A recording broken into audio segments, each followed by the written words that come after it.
السلام علیکم ورحمۃ اللہ وبرکاتہ۔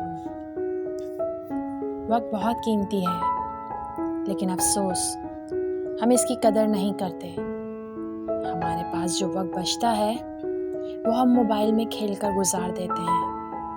پہلے مائیں رات کو سونے سے پہلے بچوں کو کہانیاں سنایا کرتی تھیں، اور آج بچے روئیں تو ہم موبائل ہاتھ میں دے دیتے ہیں۔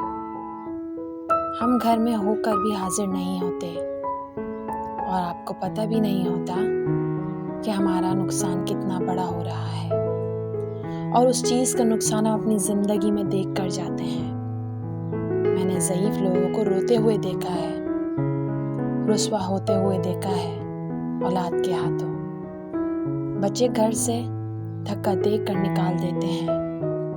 ہمارا سرمایہ تو ہماری اولاد ہی ہے، پر ہم اپنی اولاد کو خود اس نقصان میں ڈال رہے ہیں، اور افسوس ہمیں علم ہی نہیں ہے۔